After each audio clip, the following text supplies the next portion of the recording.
Ya, jumpa lagi dalam materi 1.3.A.9 tentang koneksi antar materi visi guru penggerak yang disampaikan oleh Yermina Carolina Ngabalin SPD, calon guru penggerak angkatan keempat asal SMA Sanata Karya Langgur, Maluku Tenggara. Saya dibantu oleh fasilitator Ibu Emis Yuhana SPD, MPD, dan didampingi oleh pengajar praktik Ibu Wilhelmina Diana Renwarin SPD. Pada modul ini saya akan menyampaikan tentang filosofi Ki Hajar Dewantara. Menurut Ki Hajar Dewantara, pendidikan bertujuan untuk menuntun segala kodrat yang ada pada anak-anak agar mereka dapat mencapai keselamatan dan kebahagiaan yang setinggi-tingginya. Pendidikan itu hanya dapat menuntun tumbuh atau hidupnya kekuatan kodrat yang ada pada anak-anak agar dapat memperbaiki lakunya dan tumbuhnya kekuatan kodrat anak. Di sini juga ada peran pendidik yang diibaratkan sebagai seorang petani atau tukang kebun yang tugasnya adalah merawat sesuai kebutuhan dari tanaman-tanamannya itu agar tumbuh dan berbuah dengan baik. Tentu saja beda jenis tanaman, beda perilakunya. HD menjelaskan bahwa dasar pendidikan anak berhubungan dengan kodrat alam dan kodrat zaman. Kodrat alam berkaitan dengan sikap dan sifat dan bentuk lingkungan di mana anak berada, dan kodrat zaman berkaitan dengan isi dan iramanya. Akan mewujudkan profil pelajar Pancasila pada anak bukan merupakan sesuatu yang mudah, namun juga bukan berarti sesuatu yang sulit. Mewujudkan dan menumbuhkan profil pelajar Pancasila pada anak memerlukan keteladanan dari guru maupun menjalankan prinsip Ingarsa Sung Tulodo di depan memberi contoh atau teladan. Sebagai seorang guru, kita harus menyadari bahwa guru sudah terlanjur dipandang sebagai orang yang dapat diteladani, sehingga guru sesungguhnya memiliki kesempatan yang paling baik untuk menjadi teladan bagi muridnya. Nah, di sini ada peran dari seorang guru penggerak adalah sebagai berikut. Yang pertama adalah menggerakkan komunitas praktisi, menjadi coach sebagai guru yang lain.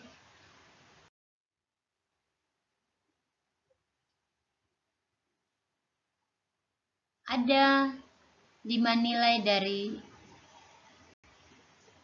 guru penggerak yang diharapkan akan diwujudkan. Yang pertama adalah mandiri, yang kedua adalah reflektif, yang ketiga adalah inovatif, yang keempat adalah kolaboratif, dan yang kelima adalah berpihak pada murid. Untuk mencapai nilai guru penggerak yang tergerak untuk bergerak dan menggerakkan, bisa dengan cara menempuh strategi yang seperti disampaikan di sini. Yang pertama adalah menjalin komunikasi dan kerjasama antar guru penggerak, menjadi coach bagi guru lain, menggerakkan komunitas praktisi, komunikasi yang baik dengan pihak sekolah, rekan sejawat, murid, masyarakat akan sangat memudahkan guru penggerak. Yang kedua, menjaga komitmen dan konsistensi untuk terus digerakkan. Strategi ini erat kaitannya dengan guru penggerak yang mandiri dan inovatif.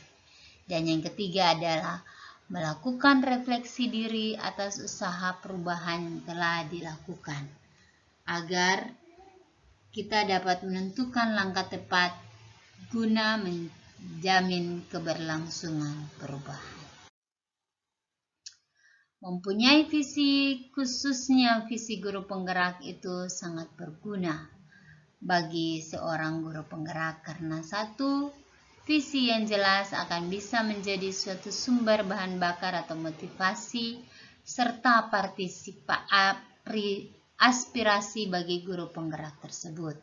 Yang kedua, dengan memiliki visi, berarti seorang guru telah mampu melihat kondisi saat ini, kondisi sekolahnya, kondisi muridnya, yang akan dijadikan suatu langkah awal atau garis start ketika ingin memulai sebuah perubahan dengan membayangkan apa yang ingin diwujudkan di waktu yang akan datang sebagai suatu garis finish yang akan diwujudkan.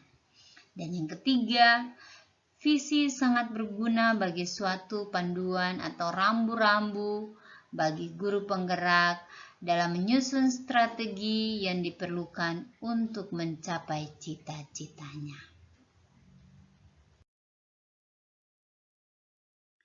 Yang berikut adalah salah satu pendekatan untuk melakukan perubahan dengan menggunakan paradigma inquiry apresiatif. Ini dikenal sebagai model manajemen perubahan yang kolaboratif berbasis kekuatan. Yang pertama kali dikembangkan oleh David Corbright. Tahapan inquiry apresiatif dikenal dengan sebutan BAGJA. Yang pertama, B.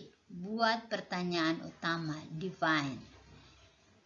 Yang kedua, A. Ambil pelajaran atau discover. Yang berikutnya 3, G.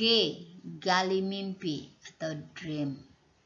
4. Jabarkan rencana atau design. Dan yang kelima, atur eksekusi atau delivery.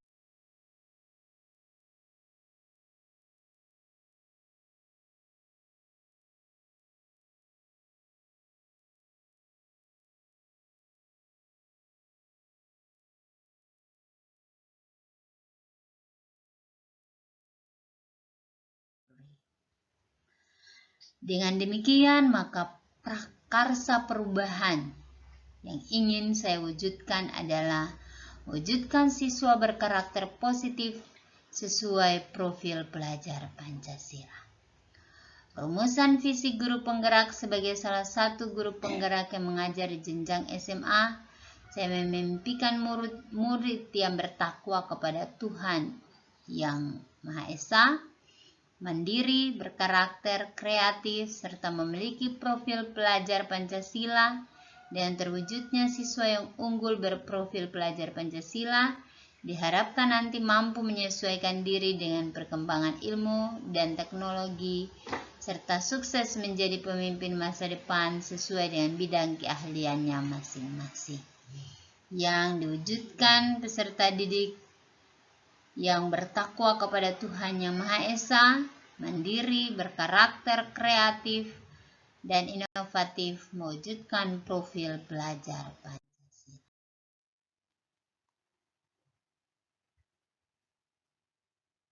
Alasan prakarsa ini dibangun adalah 1. Untuk mewujudkan visi murid masa depan. Yang kedua, pembelajaran yang menyenangkan serta diminati oleh siswa. Nah, ini adalah alur BAGJA untuk mewujudkan prakarsa perubahan dengan judul mewujudkan pembelajaran bahasa Inggris yang menyenangkan untuk meningkatkan minat belajar siswa. Tahapan buat pertanyaan ada 4 dan daftar tindakan ada 10. A. Ambil pelajaran atau discovery. Pada tahapan ini ada 4 pertanyaan, dan untuk mewujudkannya maka ada tindakan yang perlu dilakukan untuk menjawab sebanyak 6 tindakan.